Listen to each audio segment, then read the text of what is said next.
Hey, what's up everyone? John Rettinger here.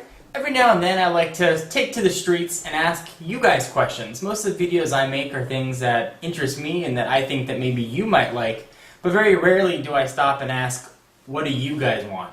So I posted a message on my Twitter account at twitter.com/John4Lakers about an hour ago asking you guys to ask me questions.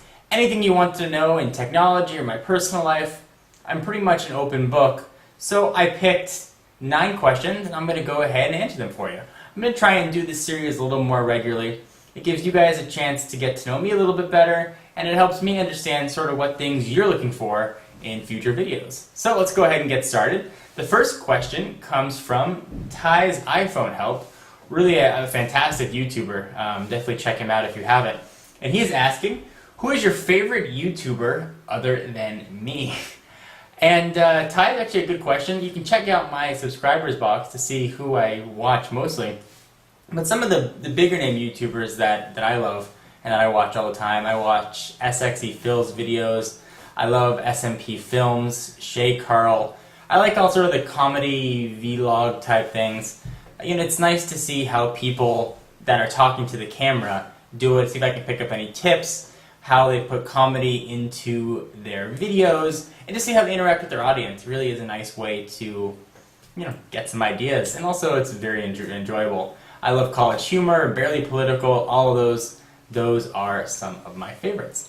So the next Twitter question that we have here is from user Cajun Car Fan, and he asks, John, how do you carry your iPhone without a case, without a screen shield or no screen shield? Well, I actually use clear coat on my iPhone. I did a really big comparison versus the 3, what I consider to be the largest, sort of plastic coating for the iPhone. It doesn't even look like a case, but this thing is totally scratch proof. And the clear coat for me has been the best. So that's what I use for my iPhone protection. Not going to help me if I drop it, but I can now put it in my pocket with my keys and not worry about scratching the whole thing up. So hopefully that answered your question. The next question comes from Andrea Tunes, one of my favorite YouTubers. He actually asked a very good question. Here's one.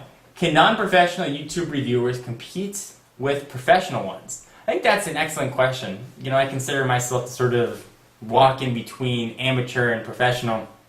And certainly you look at videos from CNET, and you look at some of the more amateur videos on YouTube, and you certainly see a big discrepancy in production quality. But I don't think you see a discrepancy in actual review quality. In fact, I think some of the bigger tech reviewers, the ones that are professional rather, don't necessarily do the best reviews. They just have the biggest audience. And I watch the videos on CNET, and they keep them real short to hold your interest. They don't answer all the questions that you want to know about the phone. They show you what it looks like, tell you how a keyboard is. They don't tell you really much about call quality. If you're looking at a laptop, they don't really tell you real-world tests, at least in the video at least. And I think that's where some of the amateur YouTubers really can step up and fill in the gaps that some of the professional reviewers don't offer. You know, I try, and my videos can sometimes get a little bit long, but that's because I try and give you guys the details that maybe you couldn't find elsewhere or a little bit harder to find. So to answer to your question, I really do think that the amateur YouTubers definitely stand a shot against the professionals. In fact, I think that the amateur YouTubers now can be tomorrow's professional reviewers. That can help change the perception of, at least my perception, of the pro reviewers. So, Andrea, I hope that answered your question. And I said that with an accent for you too, Andrea. Okay, so we'll go to the next one. And this is from user RadGMR. What is the best advice for getting noticed on YouTube or getting your website noticed?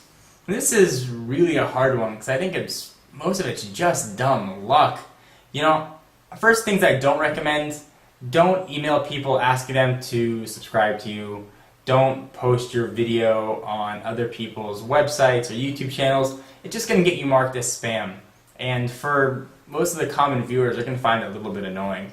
The best way you can get noticed is to put out good content. Good content will eventually get noticed. And don't be discouraged if you're not gaining the audience that you hoped for or that you wanted, because it does take time to build up that audience. It really, really, really does. And just be patient, have confidence, build up your reviewing skills. It's not something you can turn on the camera and just do one day. If you watch my first, 100 videos, I sucked. I'm not saying I'm not good now, I certainly have a lot more to improve on, but I was awful. I was nervous, I was looking away from the camera all the time. Every other word out of my mouth was, ah. I was making more mistakes than usual in what I was saying. They were just really bad. But I enjoyed what I was doing and I stuck with it and eventually got a little bit noticed. And certainly you can get the same amount of attention that I have, if not more, if you just stick with it. So that's the best advice that I can give you. Next question is from Nick MOC. What features in a smartphone would take you away from the iPhone as your main device? That's a good question. Taking away from the iPhone is going to be tough. I have to have a capacitive screen. I think resistive screens are awful, non-responsive. I would need multi-touch. I've gotten so used to pinching, zooming, scrolling. That would be a requirement. I'd have to have a really stellar web browser. I do a lot of work actually online for my phone. So if I had a great web experience, I would consider it. Multitasking would be something that would be a feature that I couldn't get on the iPhone that I would definitely like. And perhaps a device with a full QWERTY keyboard would really be something that would take me away. Also, I would want it to be on AT&T's network, since that's my current carrier, and I wouldn't want to have to carry two phones around all the time and miss text messages. I can forward phone calls from one number to another, but you can't forward text. So it would at least need to be GSM unlocked. Hope that helps you.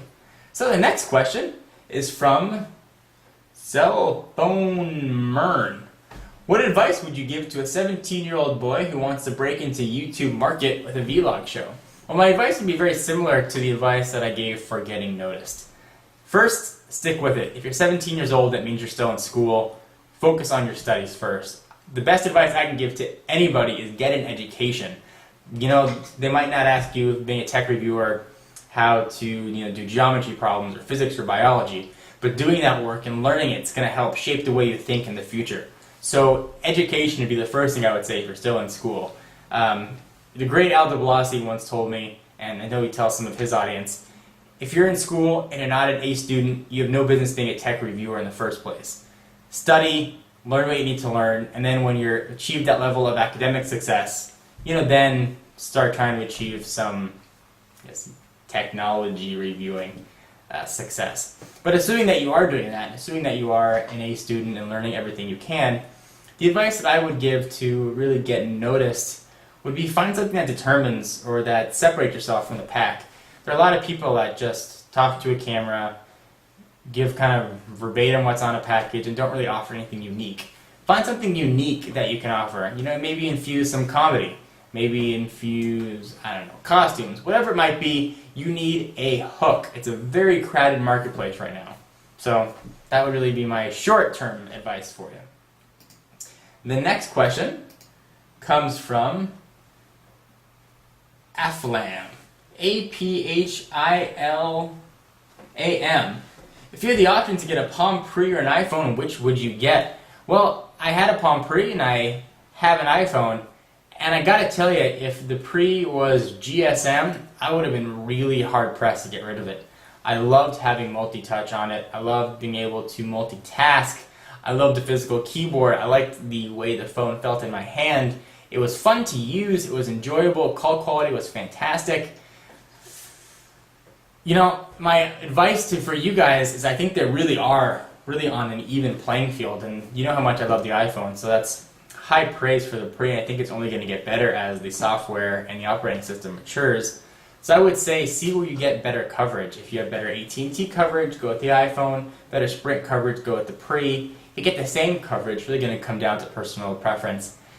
I don't think you can go wrong with either. If apps are important to you, then the iPhone's probably a better way to go, since the App Store or the app catalog on the Pre isn't fully developed yet and is still in beta. So, short answer, hope it helped. Next question comes from Blue42 Richman, Michael Sherlock. Can you give us some more information on Techno Buffalo? Now, you guys may have seen Techno Buffalo on my phone. You may have heard me mention it in live streams. I will tell you this, it's a new project that I'm working on, and I promise you that more information is coming within the week. Really, everything that there is to know about technobuffalo.com will be out there, and I think that you guys are really going to enjoy it. At least I hope you are.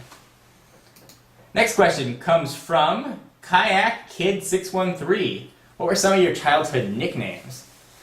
Man, childhood nicknames, all through middle school and high school I was called Ferris, from like Ferris Bueller's Day Off.